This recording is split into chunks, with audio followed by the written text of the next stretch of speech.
지난 한 주일 동안 예수님을 믿는 하나님의 백성으로서 정말 하나님을 잘 섬기시면서 살아오셨습니까? 우리는 늘 나는 하나님을 섬깁니다 라고 하는 말을 사용합니다. 그런데 가만히 돌아보면 내가 하나님을 섬기는 그 섬김이 과연 온전한 섬김일까? 사람들은 누구나 다 무엇인가를 섬기는 그런 삶을 살아갑니다. 어떤 사람은 돈을 섬기기도 하고, 어떤 사람은 또 명예를 섬기기도 하고, 또 어떤 사람들은 자녀나 아니면 자기 자신을 섬깁니다. 문제는 무엇을 섬기느냐, 그리고 어떻게 섬기느냐 하는 것입니다. 이스라엘 백성은 이제 언약궤를 모시고 있었지만 그들의 마음과 삶은 온전히 하나님에게만 머물지 않고 하나님을 온전하게 섬기지 않고 온전하게 자신을 헌신하지 않았습니다. 유대인들에게 있어서 섬김이라고 하는 것은 그냥 어떤 단순한 종교 행위가 아니에요. 섬긴다라고 하는 것은 자신의 삶의 이 방향 전체를 가리키는 거예요. 그래서 우리가 하나님을 섬긴다라고 하면 우리의 모든 것이 하나님을 향해 있어야지 되는 거죠. 오늘 본문에서 보는 이 섬기다라고 하는 이 말은 아바드라고 하는 단어를 쓰고 있습니다. 이 말은 여러 가지 의미를 포함하고 있어요. 섬기다라고 하는 의미도 있고, 또 예배한다라고 하는 의미도 있고, 또 노동한다라고 하는 의미도 가지고 있습니다. 그래서 이 말대로 사람이 하나님을 섬긴다라고 하는 것은 단순히 성막에서 제사를 드리는 것, 예배하는 것만을 이야기하는 것이 아니고 그의 삶 전체가 하나님께 드려지는 것을 이야기하는 거예요. 우리가 그래서 평상시에도 살아가는 모든 삶의 모습이 하나님 앞에 드려지는 거룩한 산 제물이 된다라고 이야기하잖아요. 그것이 온전히 섬기는 삶인 거죠. 그저 한 시간 예배 시간에만 나와가지고 앉아서 예배하고 찬송하고 기도하고 말씀 듣고 이것 가지고만은 우리가 하나님을 섬긴다라고 이야기할 수는 없습니다.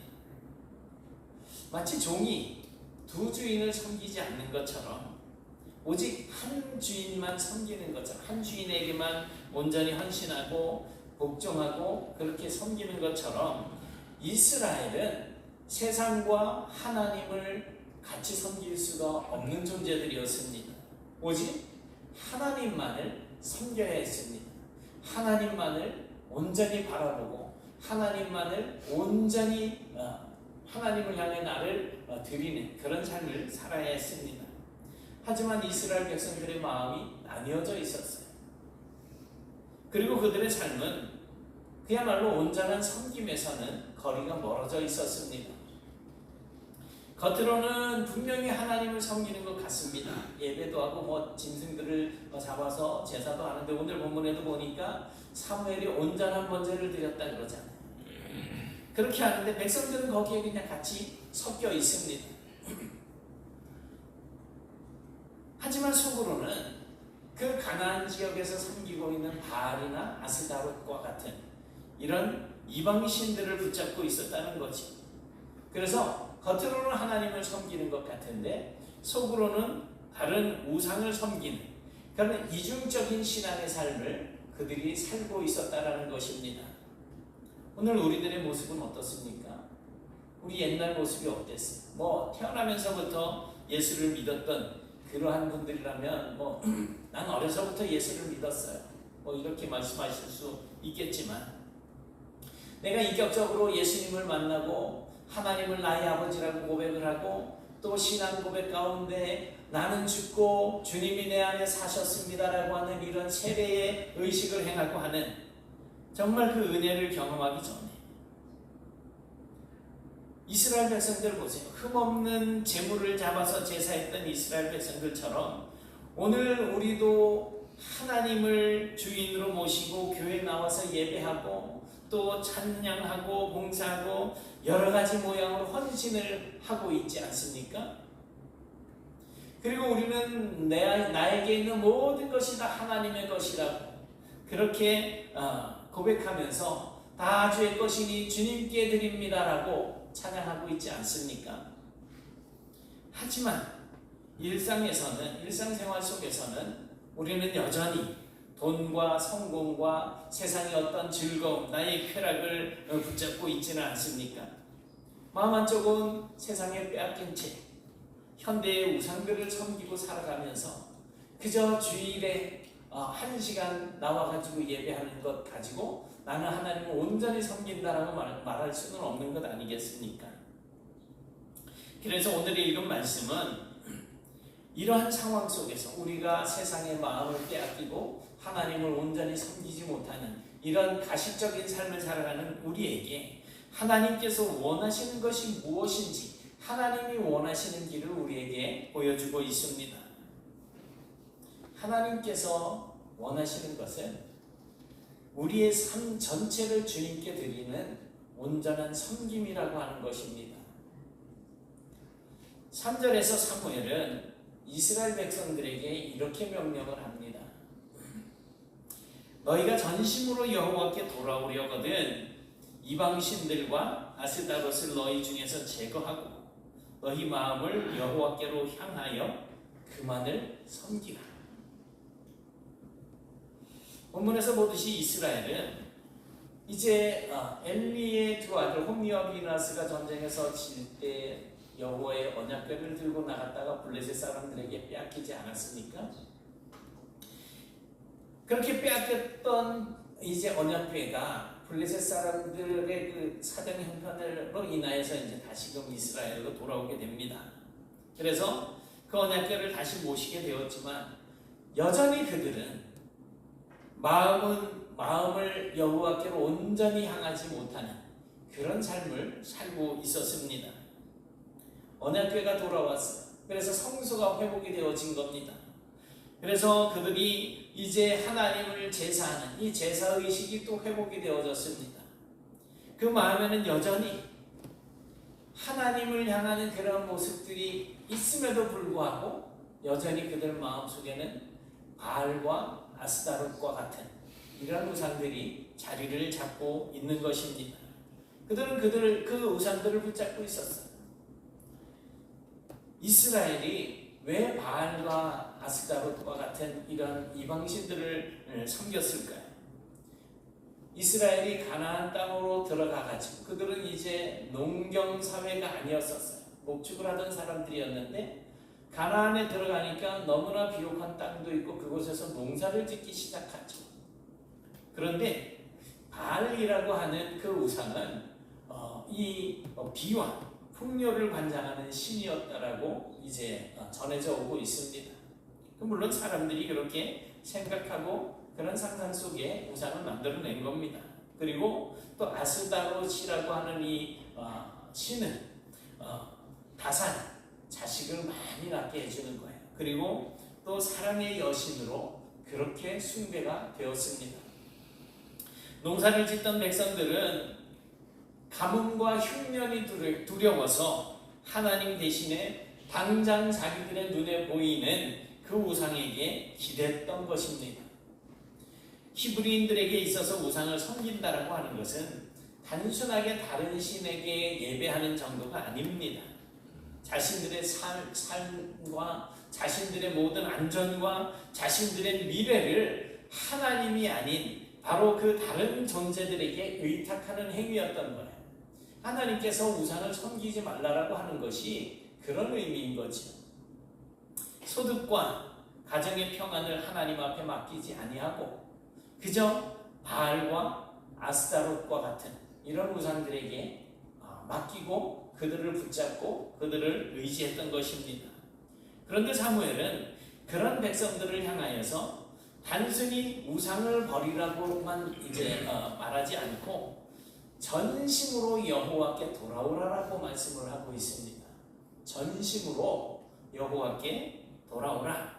이 전심이라고 하는 이 말은 부콜레바브햄이라고 하는 이 단어를 쓰고 있는데요. 마음의 모든 부분을 다하여서라는 거예요. 마음, 내 모든 마음을 다하여서. 이게 전심으로 해요.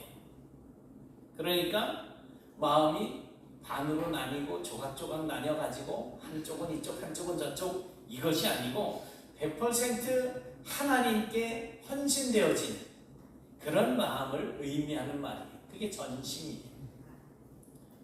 이스라엘은 언약궤를 모셨지만 마음은 여전히 나뉘어 있었습니다.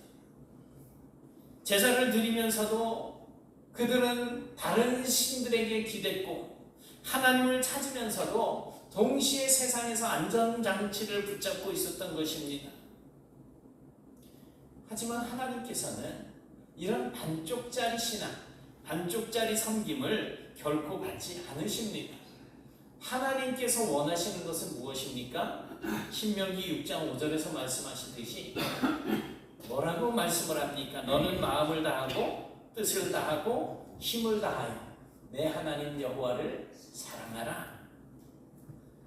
하나님의 요구는 분명합니다. 마음을 다하, 뜻을 다하, 힘을 다해서 오직 여호와 하나님만을 사랑하라고 하시는 것입니다.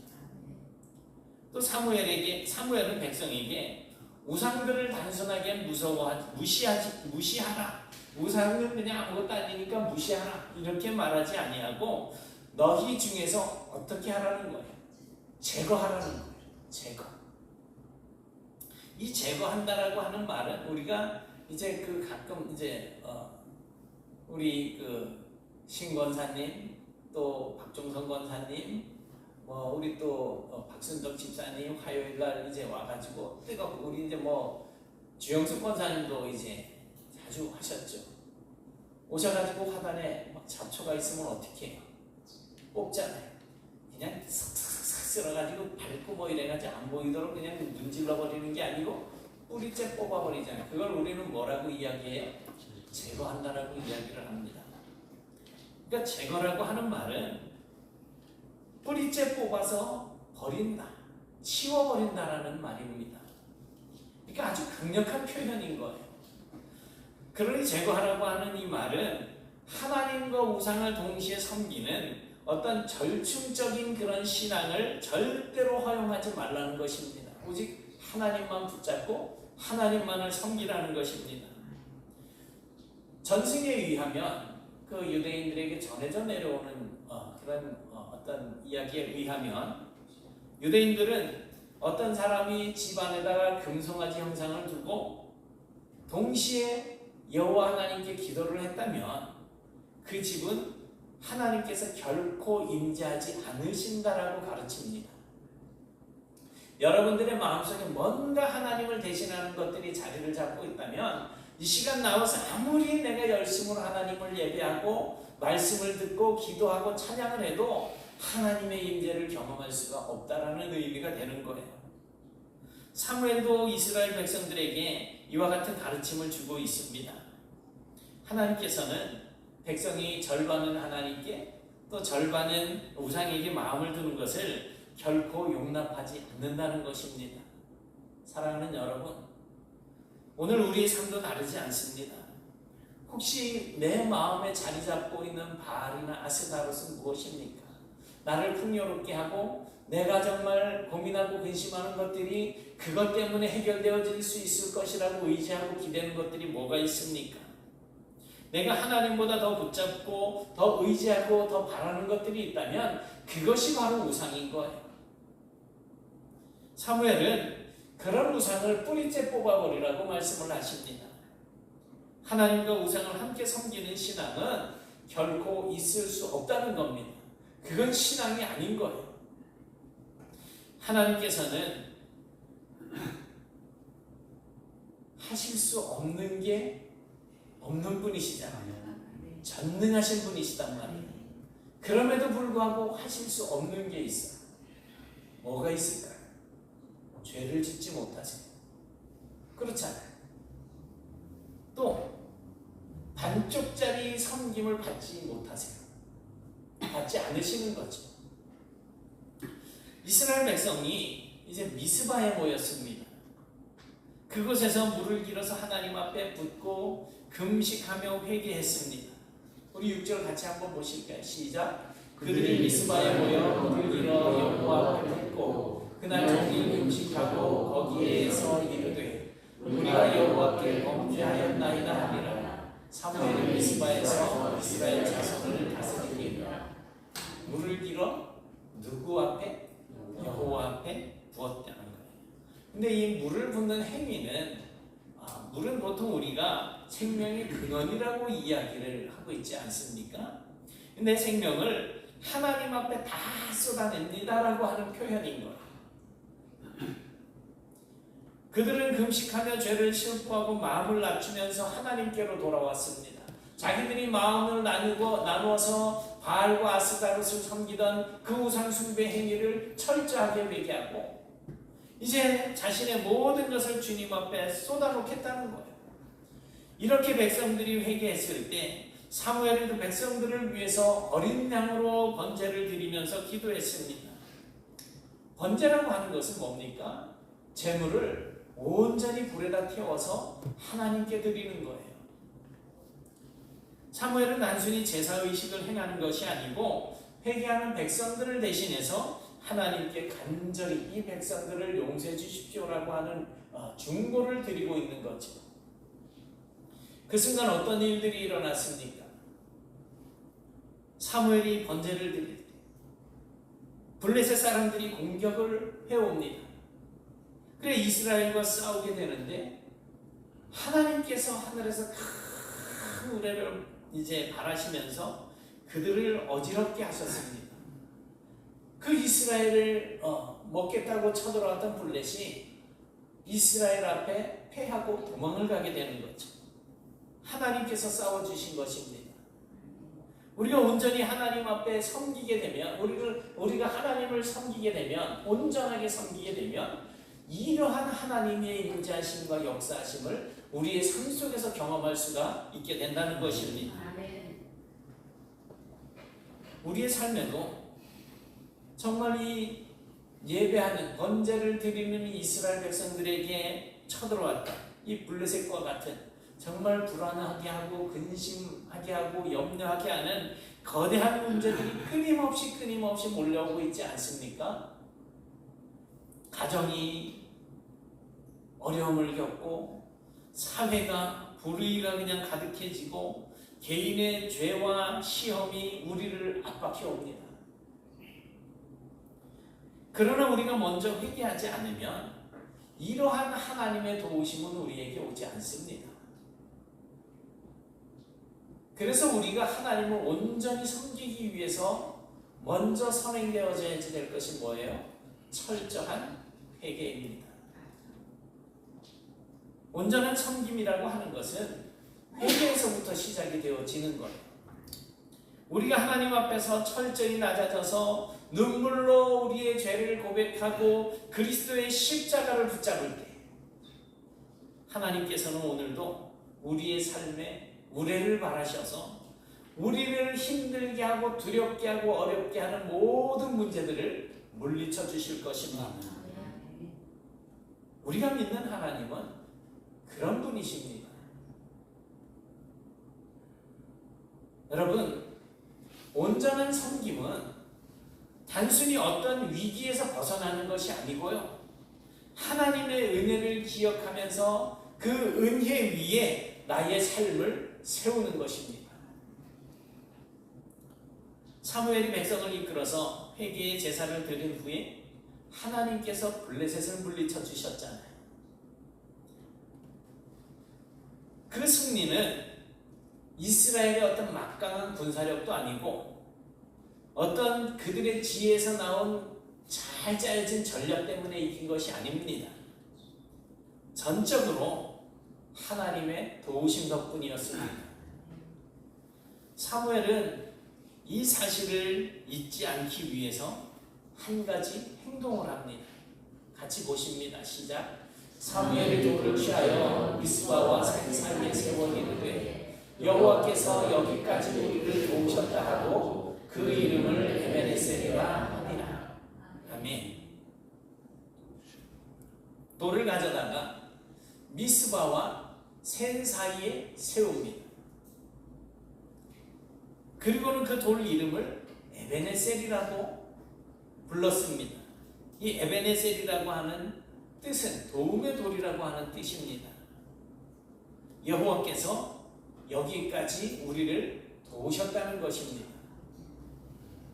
이스라엘은 어떤 은혜를 경험하게 되었을 때에 돌을 세우는 행위를 하는 경우가 있습니다. 성경에도 여러 번 나오고 있습니다. 그런데 이렇게 돌을 세운다라고 하는 것은 어떤 단순한 기념을 하기 위한 행위가 아니고 하나님의 은혜와 언약을 이제 후대에게 전하기 위한 신앙적인 증거였습니다. 그래서 후손들이 그 돌을 보게 되면 하나님께서 우리 조상들에게 이런 놀라운 일들을 행해 주셨구나 기억하게 하는 거죠. 우리가 잘 아는 야곱은 루스에서 이제 돌을 베고 잠을 자다가 꿈을 꾸잖아요. 하늘에서 사다리가 오르락 내려와 있고 천사들이 그 위로 오르락 내리락 하고 있잖아요. 그렇게 꿈을 꾸고 난 이후에 이 야곱이 베고 잤던 돌을 세워서 그곳 이름을 베델이라고 부릅니다. 베델은 뭐예요? 하나님의 집. 엘은 하나님이에요. 베트는 집이라는 뜻이에요. 그래서 하나님의 집이라는 거예요. 그렇게 하나님의 집이라고 불렀어요. 베델아. 근데 옛날 이름은 루스라는 거예요. 루스. 저는 처음에 성경을 읽으면서 얘 이름은 루스더라 그러길래 이름이 루스던 줄 알았어요. 루스. 여호수아는 여호와의 궤를 이제 앞세워서 요단강을 건너가게 되잖아요. 이제 여호와의 법궤를 제사장들이 이제 그 긴 짝대기 채에다 띄어서 어깨에 메고 이제 그 범람하는 물이 넘치는 그 요단강으로 들어가기 시작합니다. 물이 발목에 찰 때쯤 저 위에서부터 물이 이제 끊어져 멈춰지게 되고 이스라엘 백성들이 그렇게 강을 건너게 되는데 그들은 각 지파별로 돌멩이를 하나씩 취해가지고 이제 세우게 됩니다. 그 돌도 자손들에게 영원한 기념이 되게 했습니다. 여호와께서 우리를 도우셨다. 여호와께서 우리를 도우셨다. 우리가 지금까지 살아온 모든 순간을 하나님께서 도와주셨다라고 하는 고백입니다. 얼마나 은혜로운 고백입니까? 우리는 은혜를 너무나 쉽게 잊어버리는 경향이 있습니다. 광야에서 메추라기와 만나를 먹었던 이스라엘이 금세 불평을 합니다. 그런데 우리도 조금만 어려움이 와도 하나님의 은혜를 잊고 원망할 때가 있을 것입니다. 그래서 하나님은 우리에게 늘 기억하라고 말씀을 하십니다. 우리가 지난날 하나님께서 베풀어 주시는 은혜를 기억할 때 오늘을 이긴 힘을 얻게 되는 것이고 내일을 향해서 나갈 수 있는 소망을 붙잡을 수가 있게 되는 것입니다. 하나님의 은혜를 기억할 때 여러분 오늘 여기까지 우리를 도우신 하나님을 기억하시기 바랍니다. 에베네셀의 하나님께서 지금까지 우리를 도우셨듯이 앞으로도 우리를 도와주실 것을 믿으시기 바랍니다. 아멘. 오늘 본문은 단순한 옛날의 이야기로 그치는 것이 아닙니다. 이스라엘이 무너졌다가 다시 하나님께로 돌아왔던 그 사건은 오늘 우리들에게도 주시는 하나님의 부르심입니다. 우리는 겉으로는 하나님을 섬기지만 속으로는 여전히 이 세상의 것들을 우상으로 그렇게 붙잡는 경우가 있습니다. 그러나 하나님께서는 이렇게 말씀하십니다. 전심으로 여호와께 돌아오라. 우상을 제거해라. 그리고 너희 마음을 나에게로만 향하여라. 여러분 오늘도 우리의 참된 중보자이신 예수 그리스도께서 십자가로 우리를 위해서 감당을 하셨고 지금도 하나님 우편에서 우리를 위해서 기도하고 계십니다. 그 예수님의 십자가가 우리의 참된 번제이고 우리의 영원한 에베네셀이 됩니다. 그러므로 우리 모두 반쪽짜리 섬김을 버리시고 온전히 하나님께만 헌신하는 그러한 믿음을 회복하시고 여호와께서 여기까지 도우셨다라고 하는, 그리고 앞으로도 우리를 도울 것이다라고 하는 그러한 고백을 드리면서 하나님의 백성으로서 온전히 하나님을 섬기는 삶을 사는 그런 성도가 되실 수 있기를 주님의 이름으로 축원합니다. 아멘. 사랑의 하나님 감사합니다. 아멘. 저희들이 하나님 은혜 가운데 이 귀한 말씀을 듣습니다. 이스라엘 백성들이 하나님과 우상을 섬기며 그 마음이 나뉘어졌을 때 이제 사무엘 선지자를 통하여서 하나님께서 은혜를 주시고 이스라엘 백성들을 돌이켜 주시며 온전히 회개하고 주님께로 오게 하셔서 이제 블레셋을 물리쳐 주시고 하나님의 은혜로 살아가는 그런 모습들을 저희들이 생각하게 됩니다. 이제 주님께서 말씀하여 주신 것처럼 저희들도 세상에 의지하고 또 기대던 모든 것들을 버리고 하나님께로 돌아와서 하나님만을 온전히 섬기는 믿음의 삶을 살아갈 수 있도록 인도해 주셔서 저희들이 이 땅 사는 동안 살아계신 하나님의 임재하심과 그 가운데서 누리는 많은 은혜가 끊임없이 누려지는 복을 허락하여 주시옵소서. 우리의 삶을 통하여서 온 세상이 하나님의 은혜가 넘쳐나게 하시고 모든 것이 회복되어지는 역사들도 있게 하여 주시옵소서. 예수님 이름으로 기도드리옵나이다. 아멘.